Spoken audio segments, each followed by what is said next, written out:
Did you have all those chemistry shirts before, or you just got them? No, I mean it to make you laugh. Okay, good, thanks. The last time was the periodic table. Right, I saw that one. The periodic table, my friend bought it for me. Okay. Then I asked him where you bought this t-shirt.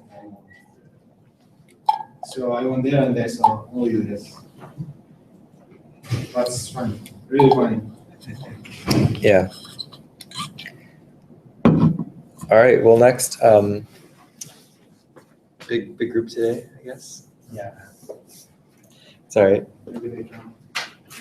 Yeah, maybe. Maybe. I know sometimes not too good, but. All right, our next section is going to be acids and bases. If you look at the, if we look at the objectives in Blackboard here, we only got 3 more things to learn about this semester. So we're getting close to the end. I haven't finished the exams yet. I'll have them back for you on Tuesday. But so yeah, we got acids, bases, nuclear chemistry, and then some organic chemistry. And then we're done. Only 5 weeks to go. So good job so far. And keep going.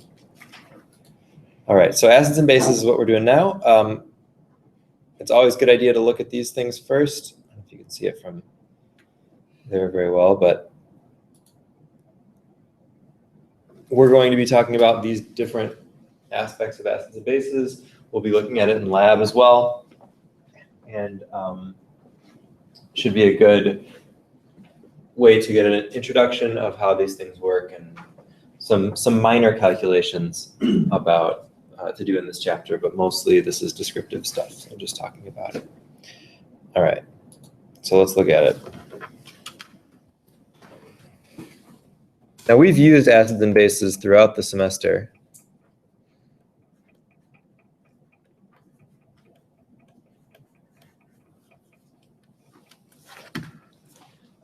In lab, you know, we've added certain types of acids. We talked about naming acids.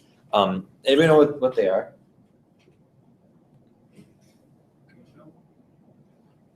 Sure, but what specifically makes a chemical an acid or a base? Have you heard this before? What? What? Oh, I thought you We're just talking about acids and bases. were. Sorry.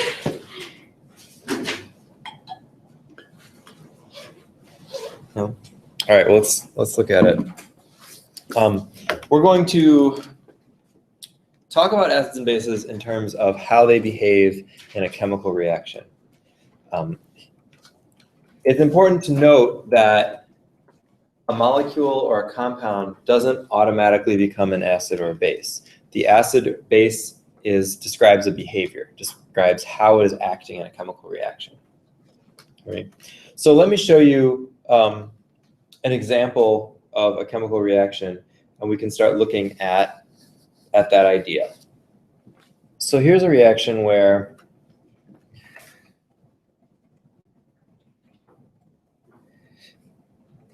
HCl aqueous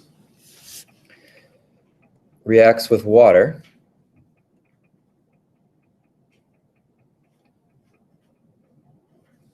And this is actually a reaction that can go forwards and backwards, so I used a double arrow for that.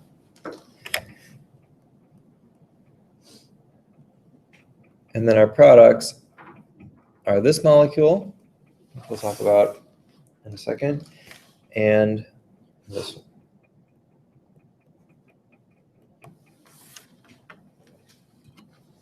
Okay.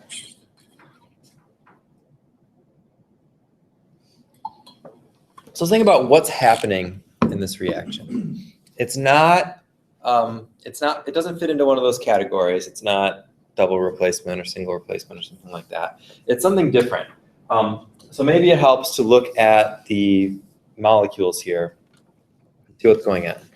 So HCl is H and Cl like that, and H2O is HOH.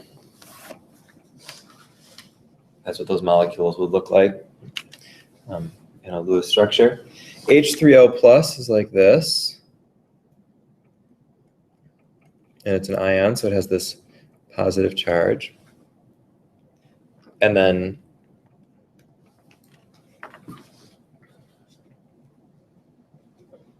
Cl chloride minus.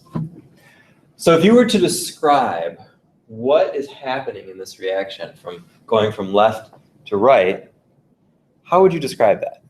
Just like in words, what is happening?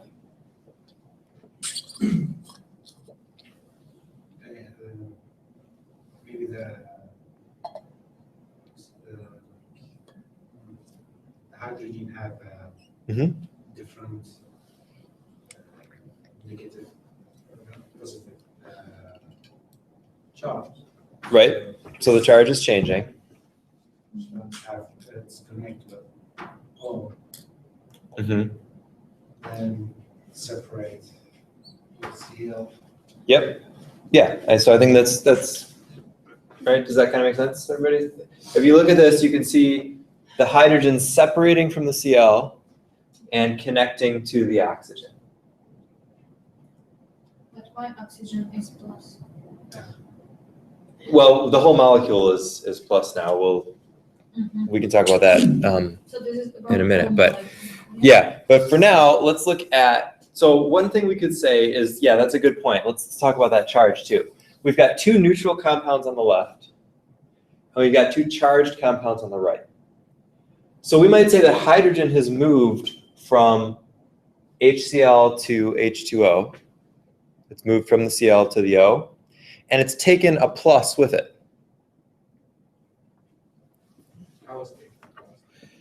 Well, if we imagine that Cl is -1, when it was together with the H, it was neutral. It was not charged.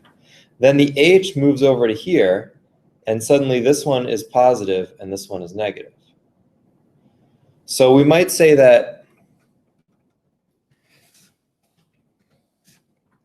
not just a hydrogen atom, but a hydrogen ion. Yeah. hydrogen also takes positive ions. Right. This is fine. Yeah. So that might be how you would describe this. H plus. Let's say transfers. H plus transfers from Cl to H2O. So we might say that, or really it transfers from the HCl to the H2O, since those are our reactants. So the H plus leaves from the HCl and attaches onto the H2O. And that is exactly the description of an acid-base reaction. So we're going to define acids and bases in terms of H plus moving from one molecule to another. So we could say that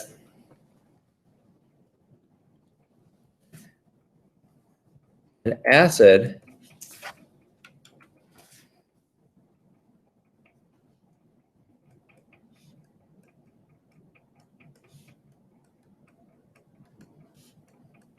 is a molecule that loses H plus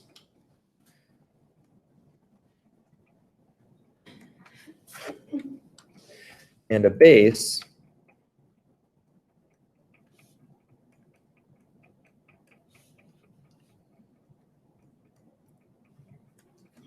that accepts, a molecule that accepts or gains that same H plus.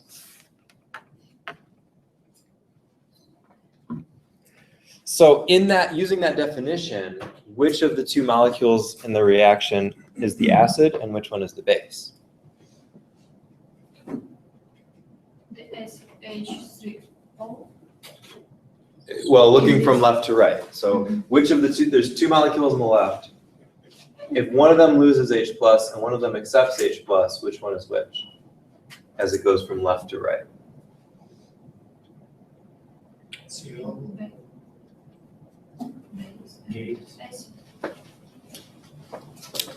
Yeah, right. I think you're pointing. I think I see where your pen is pointing there. But you're right. So we would call this one the acid, and we would call this one the base, because the HCl gets rid of its H plus, and the H2O accepts it. It goes from the HCl to the H2O to make the products. kind of moves over.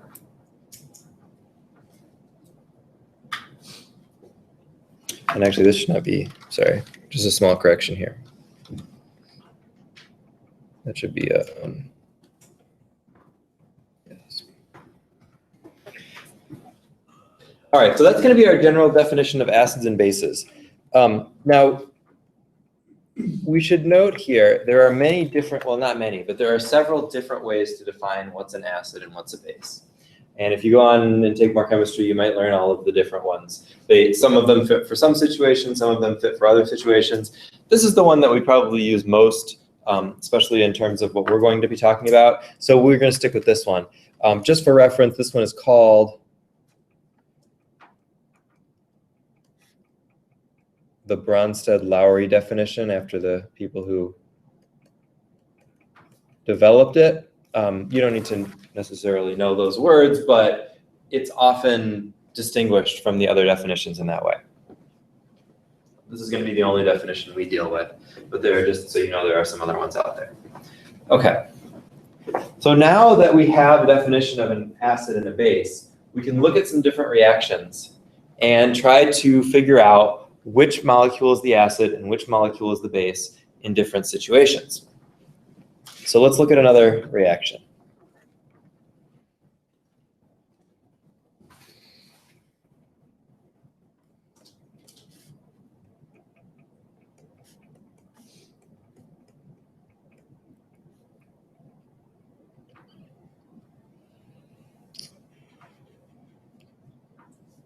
Hold on.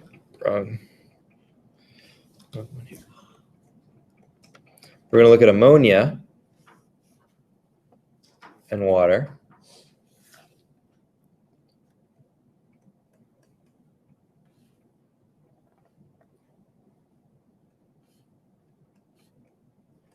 And that's going to make ammonium ion and hydroxide ion solution.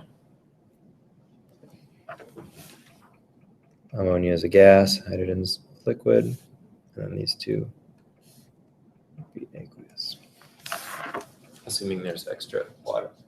All right, so same question as before. If we're going from left to right, which of these two molecules is acting as a base, and which one is acting as an acid?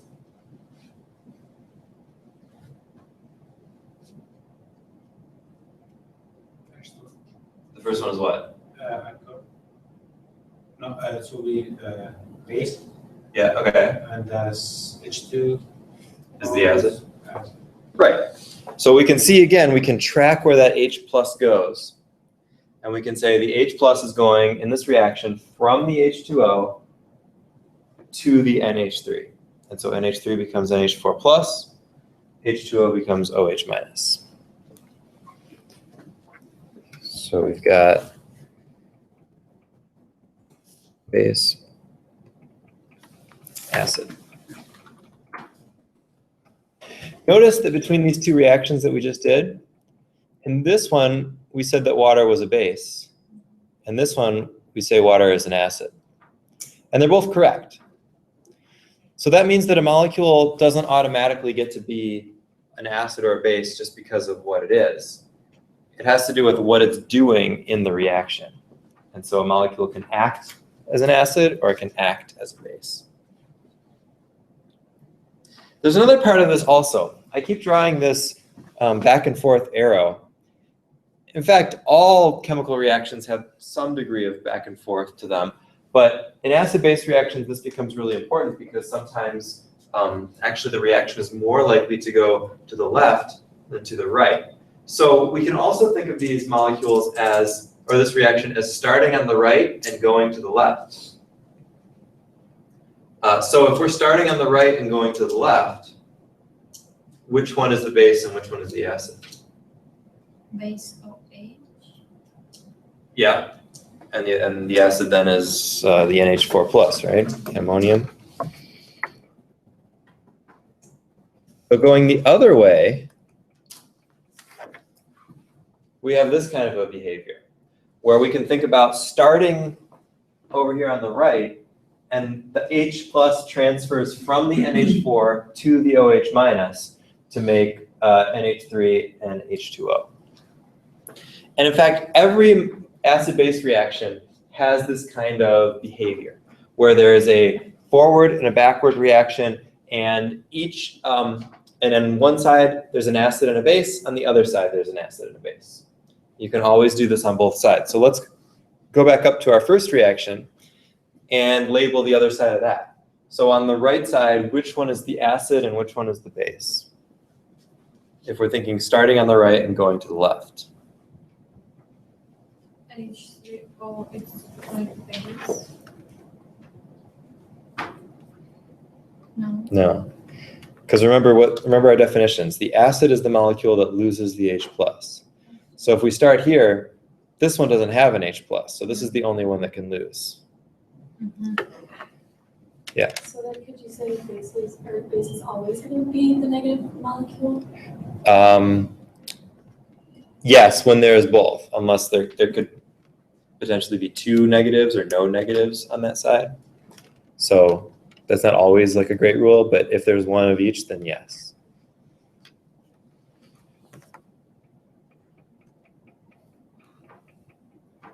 And all the time they will be opposite. Right. So if HCl, this will be base in the end. So in the beginning it will be acid. That's right. And that's actually the next point that we're going to look at. Each molecule on one side has a pair on the other side. And that, or an opposite, as you say. And that those have a special relationship. The word that we use for those is conjugate. Those are conjugates. If you want to think of it like opposites, that's fine. Where one acts as a base, and then the other side it's an acid, or one side is an acid, and the other side it's a base. You would have the same pair here.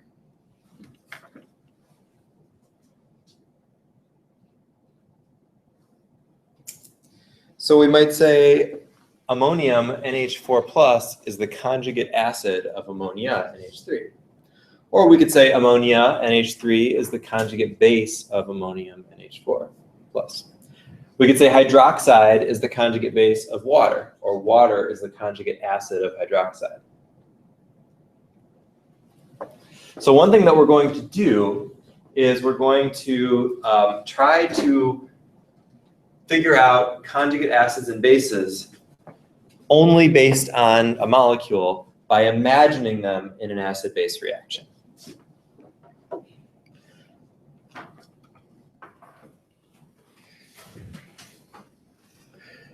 So if we have something like NH3, we could think of it as gaining an H+ and then becoming NH4+. And that is how a base becomes its conjugate acid.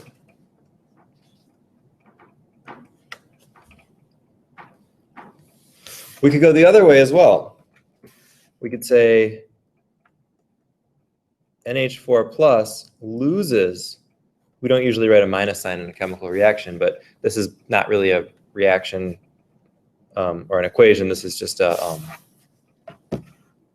symbolic, yeah. So we could write it this way. And in this case, an acid is becoming its conjugate base.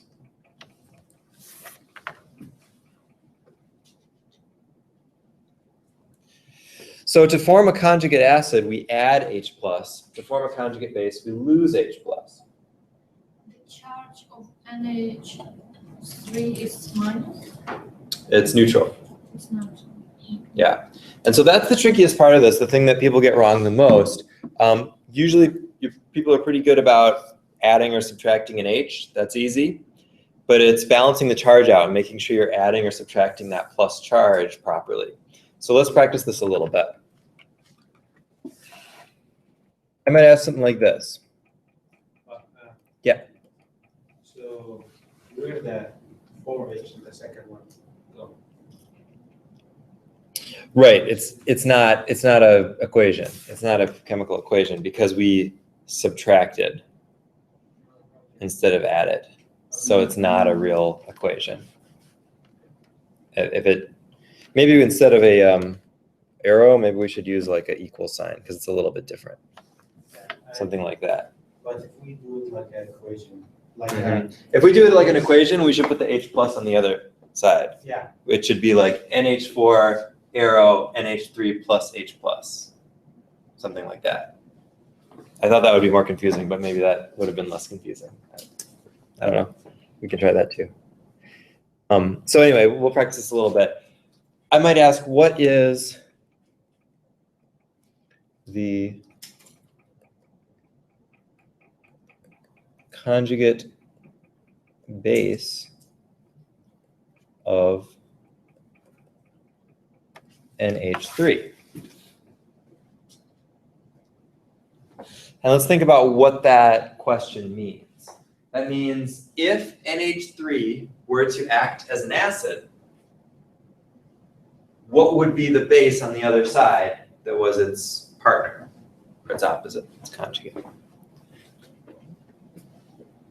So the conjugate base is always going to be less positive or more negative.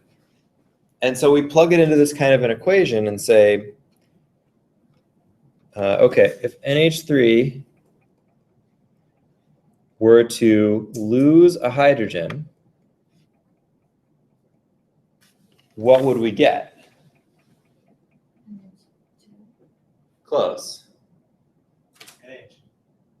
NH2 is close, but we need a charge. Remember what's happening to the charge. We don't just lose H, we lose H plus. So if you lose a plus from NH3, what do you have? And Right, NH2 minus. So the conjugate base of NH3 is NH2 minus. So you see how that works? You have to adjust the atoms, the H's, and the charge also.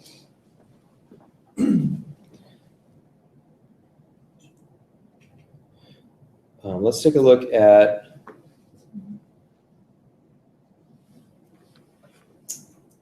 make ourselves a table here. One of the ways this is often asked in the book, in the homework, as you'll see, is they'll say fill in this table of conjugate acids and bases. So we're gonna practice that. Let's say we have some molecule.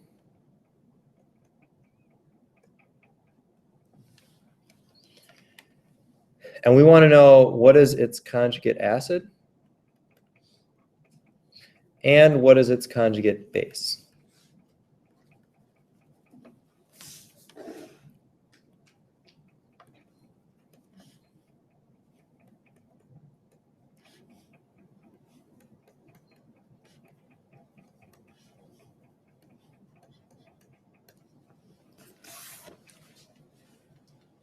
As a reminder, the conjugate acid is always adding H plus, and to get the conjugate base, we subtract H plus.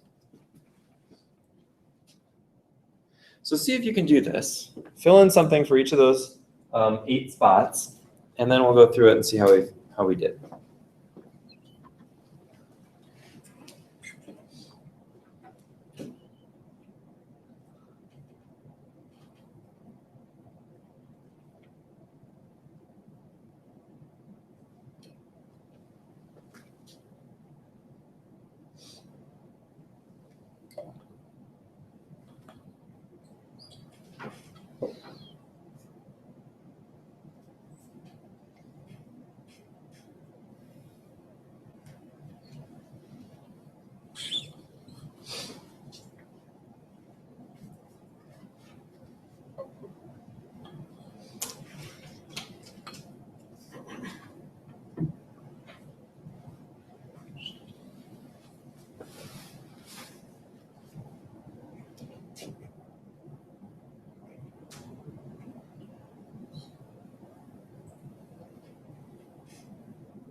All right, let's take a look at these.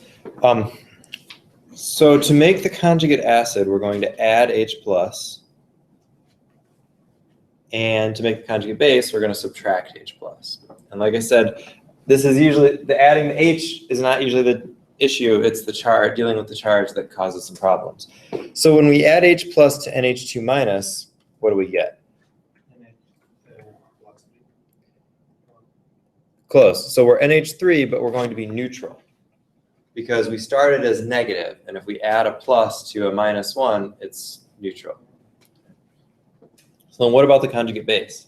If we start with NH2-, we take away H+, what do we have left? Here we have NH -2. Yeah, right. So NH -2.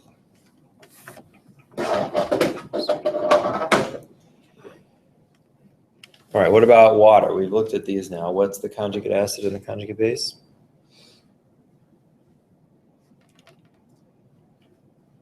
Water. So we H3O. Yeah. But why are we not trying to add? H3O plus, which is called hydronium ion. And then its conjugate base would be hydroxide, OH- or HO-. So we will add the chart for all, like H3 plus, or no. Right, it's the whole molecule, so it goes at the end. All right, CH3OH, which is methanol, what happens to that in a conjugate acid? I have a question. Why we changed OH? What do you mean? Before we wrote like a H3 or plus. Oh, so why isn't it HO-? Yeah. It doesn't matter, it is the same. So if I wrote like that. HO is okay, yeah. OH is, I guess, more common, like sodium hydroxide. We usually write NaOH, not NaHO, but it's the same thing. It doesn't matter. CH3OH2 plus. Right. Yeah, so we're going to add another hydrogen to that. Now, because this is an organic compound, and we'll get into what that means in a couple chapters, that's why it's split up and it's not CH4O, because it tells you something about how these things are connected. But we'll get to that. just adding an H somewhere is fine. So if you wrote CH4OH plus, that would be okay also. And then the conjugate base, we take that OH away to make CH3O minus. Okay. Why do we not take that H from the? We can. It's okay. This is how it's usually written. We'll talk about it in a couple chapters, but it would be okay. If we only have one H, it's all done. Right. Yeah, usually that H being by itself is kind of a clue that that's the one that you can take. And then finally, hydroxide. What's its conjugate acid? Can be H2. Right. Yeah. Yeah. Or H. Or OH2, but it's water, so we usually write water H2O. And that's neutral because we started with negative, we add the positive, so it's overall neutral. And so what about the conjugate base? Oh. No, -2. Yeah, thanks. O minus 2. Oxide ion. It's going to be that conjugate base. All right, so you get a sense of how this works? No. No? Okay. What part is causing trouble? Oh, for me it's a little bit confusing. Okay. I'm gonna read it at home and then I. Okay. I see. Yeah, let me know. All right, so let's look at another part then. Here we have like four kind of steps we can like. We learn here now 4, yeah. Like Yeah. we remove the edge Mhm. and we balance between them so the minus and the plus will take each other. So Yeah, right. So in any acid-base reaction, you're going to see the acid becoming its conjugate base, and the base becomes its conjugate acid. Now, one other issue here that we should look at, why is that suddenly? So all acids have positive charge and bases have negative charge. Usually. Usually. That's not always going to be true.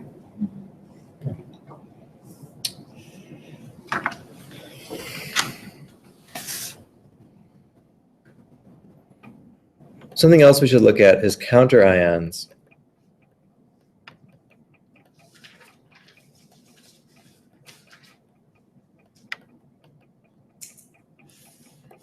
Counter ions are other ions that are not involved in the reaction necessarily, but are still there. That are pairing with the ion. So if we go back up to some of our examples here, that one's okay. Actually, those are all okay because I picked those. But let's look at another one. Let's look at sodium hydroxide and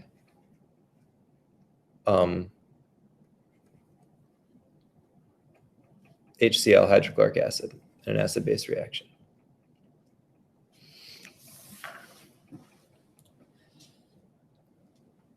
Now, when these things react, the products are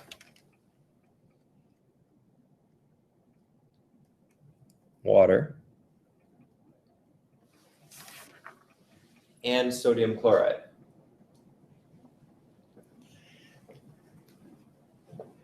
So look at how this kind of throws off the stuff that we've just been doing a little bit. Because it says that if we're going to pair up the conjugate acids and bases, well, then the conjugate base of HCl is NaCl instead of Cl minus. See the problem there? It's a little bit different from what we just said. So what is really happening here is when you put sodium hydroxide into solution, because these are in solution,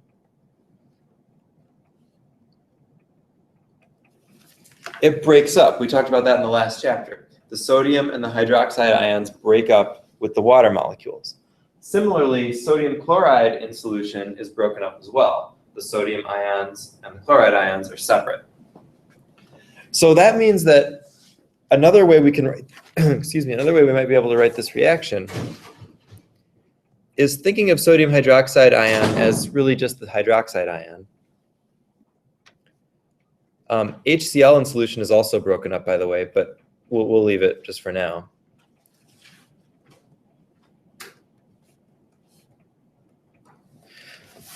So look what happens to that reaction when we take the sodium away.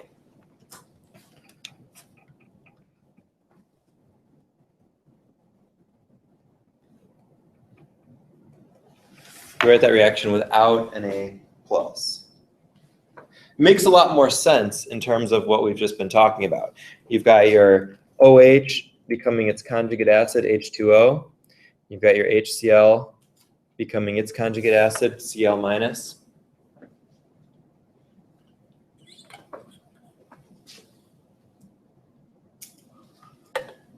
But in real life, ions can't exist without a pair. So hydroxide ion can't exist just by itself in solution.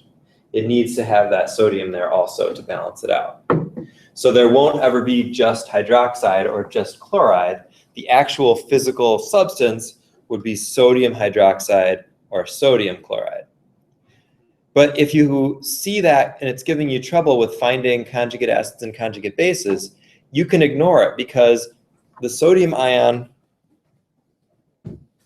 doesn't participate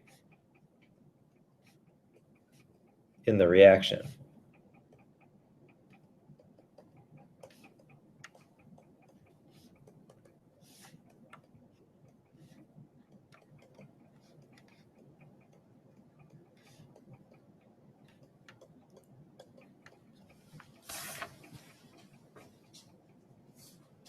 So it's okay to kind of ignore it when we're trying to decide what's the acid and what's the base, and what's the conjugate acid and what's the conjugate base.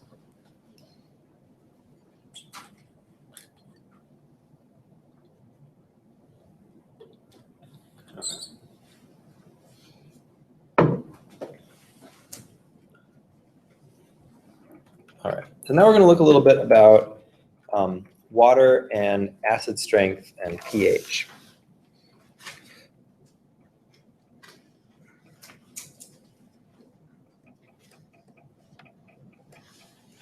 So if you have pure water, only H2O,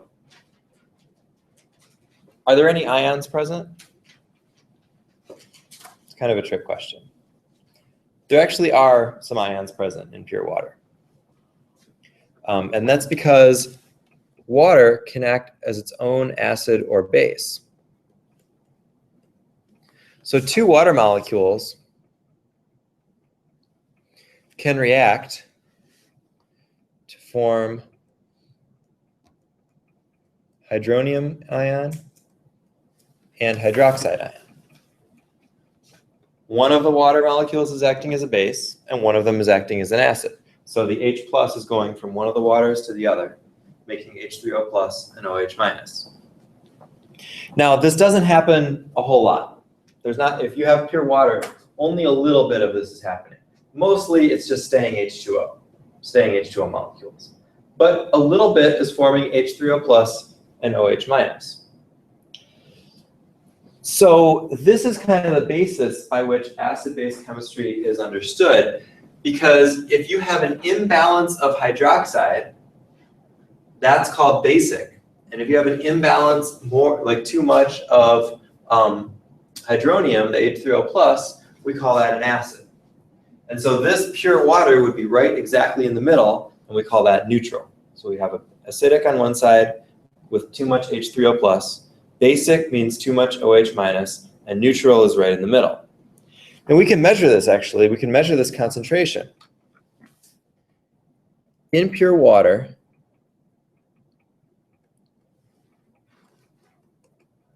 the concentration of hydronium is 10 to the -7th molar.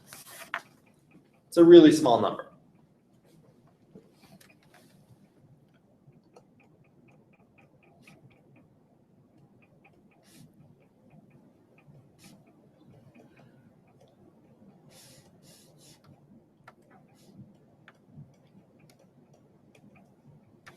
Another way we could write that is without the scientific notation, 0.000001 mole of hydronium per liter of solution.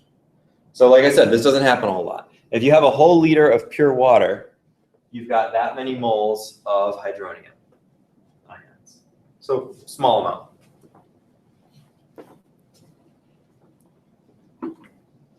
And so this is pure neutral. This is exactly in the middle of the scale. And so something was developed, a scale was developed called pH to express this. Now, has anybody heard of pH or used a pH scale or pH paper or something like that, pH meters? So what is the scale, do you know? What does it go between? The 7 in the center. There's 7 in the middle. If you are going to 1, it's acidic. From 7 to 14, it's base. Yeah, so we got from 1 to 14 or 0 to 14 approximately. There's actually, you can actually have some negative pH, and you can have a little bit over 14 as well, but that's pretty much the scale. So why is it 7 and not 10 to the minus 7 if this concentration is the middle? Why is the middle of the pH scale 7 instead of 10 to the minus 7, which is actually the concentration of that middle? Because it's such a small number? Yeah, it's just kind of an awkward number to deal with science. It's this tiny number, and it has to be pretty much written in scientific notation. So people said, all right, let's do something to this number to make it a little bit more reasonable to calculate.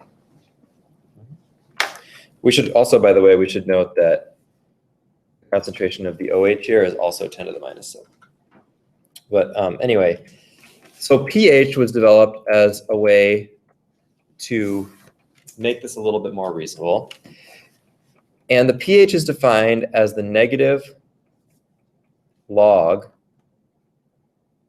of the hydronium ion concentration.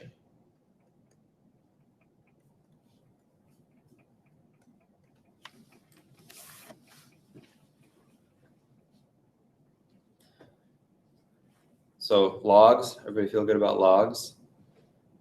No, it's been a while. What is a log as a mathematical operation? Right now? No. Have you ever used it before? You ever seen it like on a calculator? Like a button that says log? Yeah, on the calculator. Right? So what does it do? It's actually, it's called log, but it's an exponent. So it tells you what is the exponent in this expression. Does anybody have a calculator with them that has a log on it? I can show you what that does here. Thanks.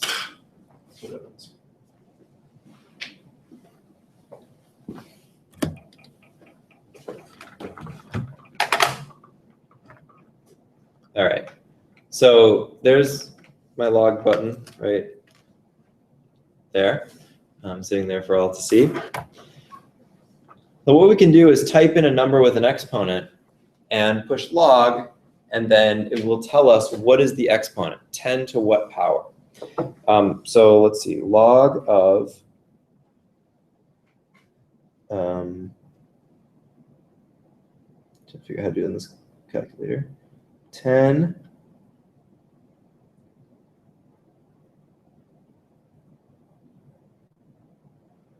is there like an exponent button? It must be. Here's some. X plus the X. No, like a exponent, like to put the little number up high. I will show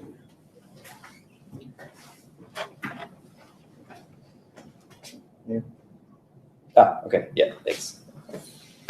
Okay, I just didn't see it here. So it's this one. So 10 to the minus 7.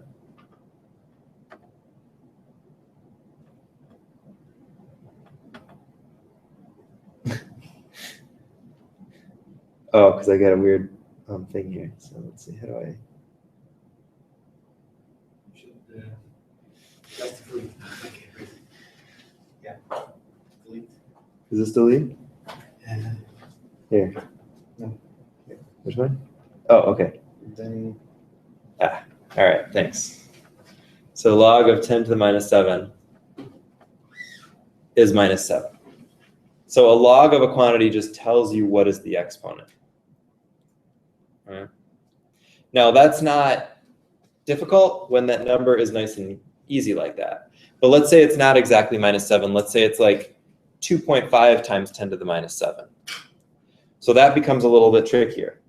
Let's do that. So log of 2.5 times 10 to the minus 7. Oh, whoops, I did it again. That would be another scientific notation type thing. So that would be the exponent in that situation, which means that 2.5 times 10 to the minus 7 is the same as 10 to the minus 6.6.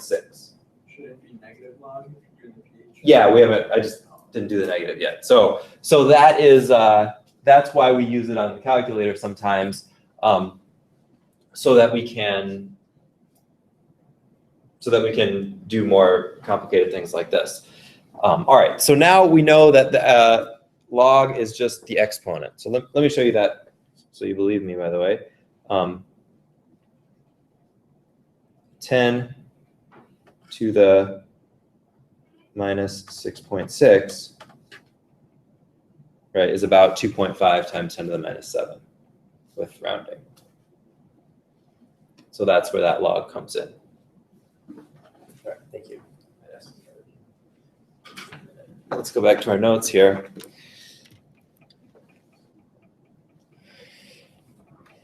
All right, so what we just showed was the log of 10 to the minus 7 is minus 7.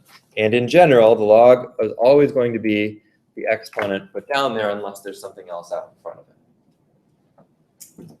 The negative log means we flip the sign.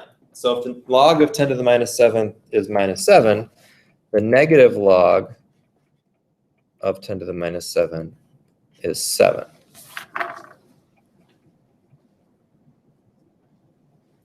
And that would be our pH when the hydronium concentration is 10 to the minus 7th molar.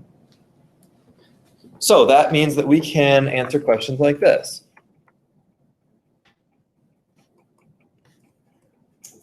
What is the pH of a solution with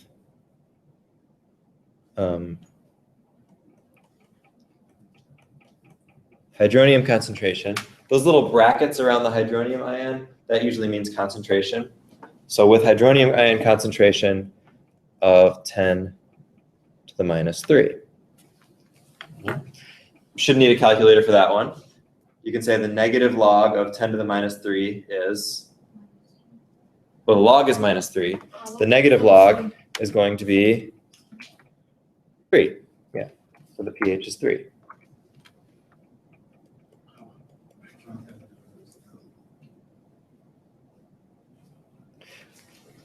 So the little number up there, okay, you take that.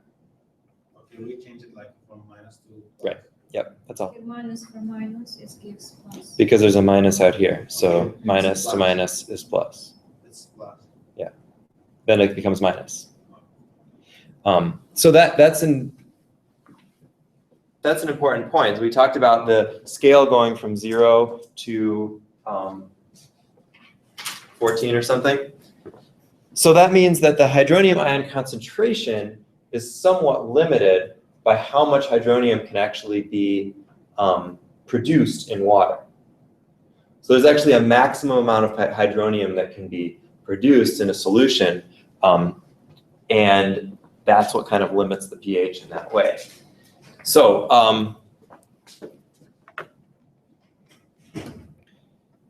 it also shows us that these numbers will almost always be in that range, that 10 to the minus 1 to 10 to the minus 14. So these are pretty small, pretty low concentrations from what we've been dealing with of like 5 molar or 6 molar or something like that, which would be a little bit different. All right. So there's another part to this, which is the pOH. And the pOH is the exact same calculation, but instead of the hydronium ion concentration, we're looking at the hydroxide ion concentration.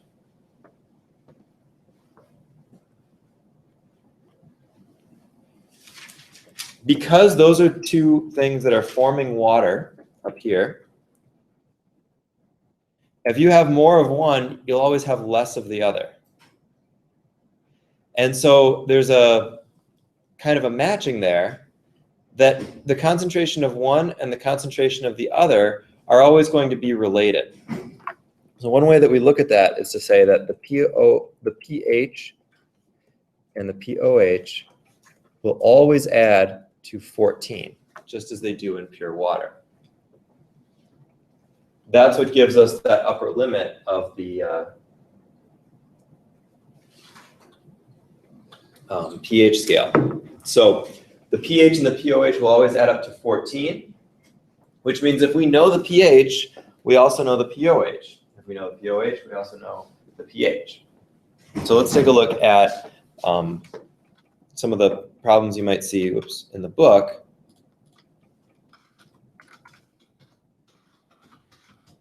Log into here earlier, and then we'll be done. Good.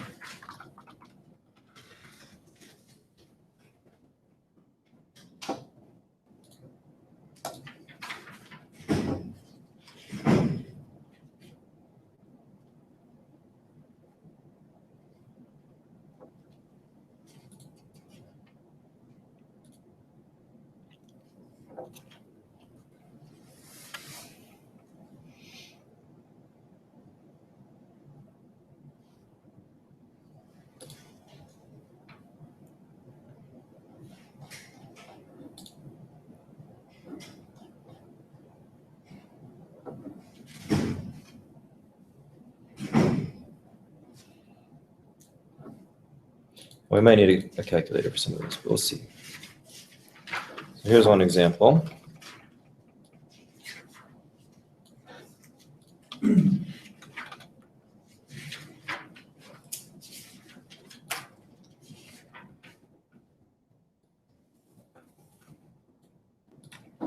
right. So we can calculate the pH of any solution if we know either the hydroxide or the hydronium ion concentration. One of them is a little easier than the other because it just has fewer steps. So if we know the hydronium ion concentration, it's as easy as taking the negative log of that. Sometimes that'll require a calculator, sometimes not. So A, if the hydronium ion concentration is 1 times 10 to the minus 4, we can take the negative log of 1 times 10 to the minus 4. And what is that?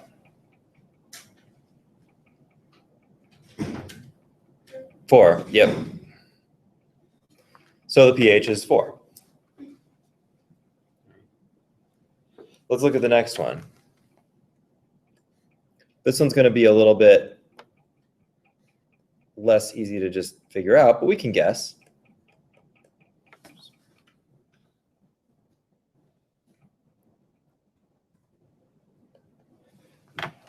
Negative log of 3 times 10 to the minus 9. Now, is that going to be bigger or smaller than if it were just 1 times 10 to the minus 9? It's really bigger.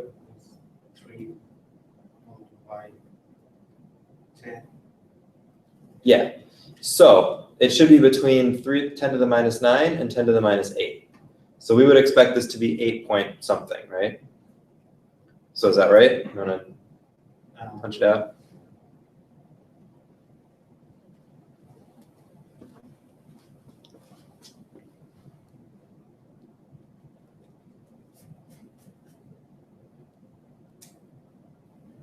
Minus 8.5. Right, so then if we take the minus again, it's 8.5, you said? 8.52 to 8. So we'll say 8.52. All right, now let's look at one where we don't have the hydronium ion concentration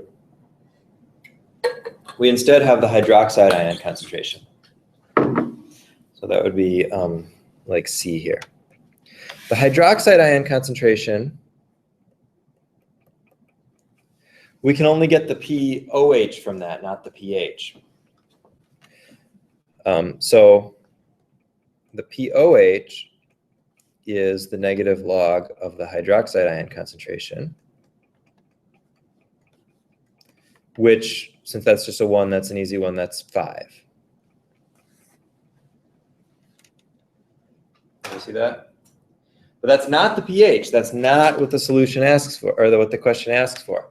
The question says, what is the pH? So to get the pH, we have to subtract from 14.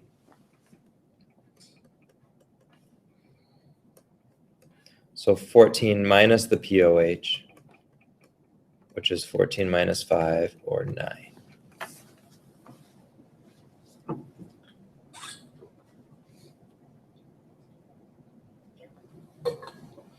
So all of them, we will count with 14. Right. So if you get a number, that's the nice thing about these types of problems. If you're asked to calculate the pH and you get something that is not between about 0 and 14, you probably did something wrong. You should check it again. All right, so with our last 15 minutes, see if you can do these last 3. If you've got a calculator, or you can use Google. Google is a calculator, if you didn't know that. Just type stuff into Google. And see what you get.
Got some numbers. Let's work on it.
All right, so let's look at these numbers. What kind of numbers did you get for these? So if the hydroxide ion concentration is 2.5 times 10 to the minus 7, what do you get for the pH?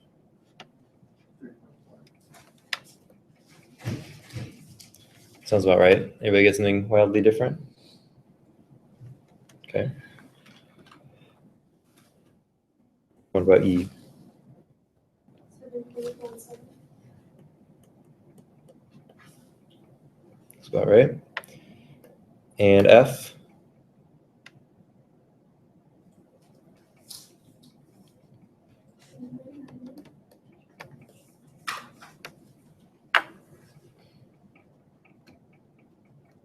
Yep. So one thing that can be a little bit tricky about this is that the scale is reversed. So a lower hydronium ion concentration, a smaller concentration, means more basic, means a higher pH, because the pH flips that negative to a positive. So that's the only thing to kind of keep in mind.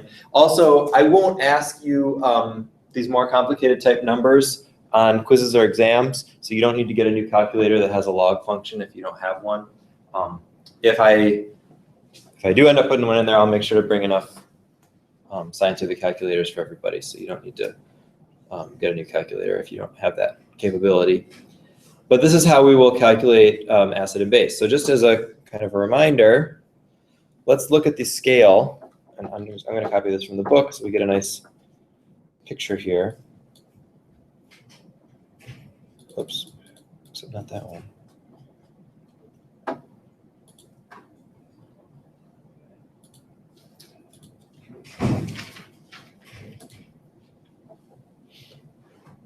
Oh, this is going to be a little big to copy, isn't it?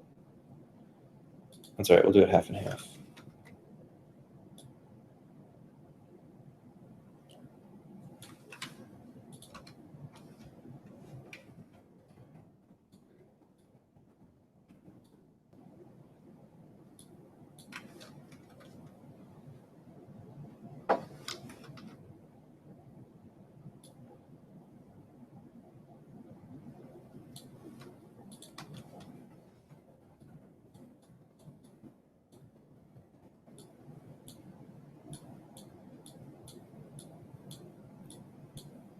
All right, so just so you kind of have a sense of how stuff fits in here, I know this is probably a little small, but the very bottom of our pH scale is going to be a 1 molar HCl solution.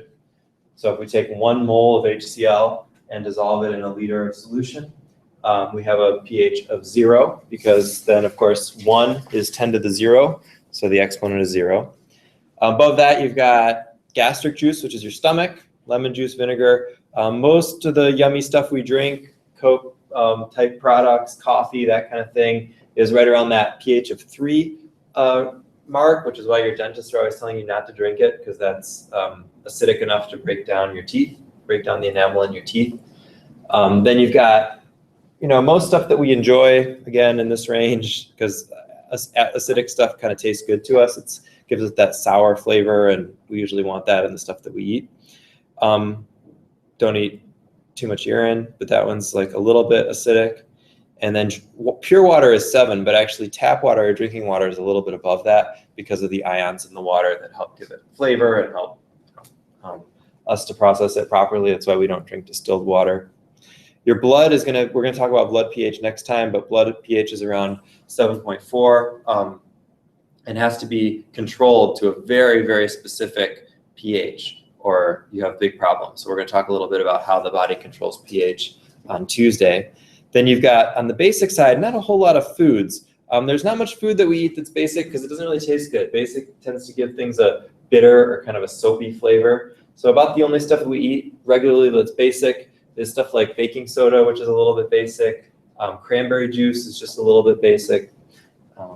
Seawater is basic. And then you've got things like your antacids. And most cleaning stuff is basic, because those strongly basic things can break some of the bonds that dirt and cooking stuff make to like dishes or other things like that. So detergents and soaps are often bases as well. we'll talk also a little bit about what the difference between strong and weak is and how that affects what happens in solution. All right, so we'll stop there and have a great weekend. And I'll see you on Tuesday. So we're a little bit off of we're on schedule in terms of the syllabus, but we're a little bit off the lab schedule because of the exam. So next week's lab is another solutions and solubility lab, the dialysis lab, and then we'll do the acid-base lab after that. So we'll kind of be off a week with class and lab. That's all right.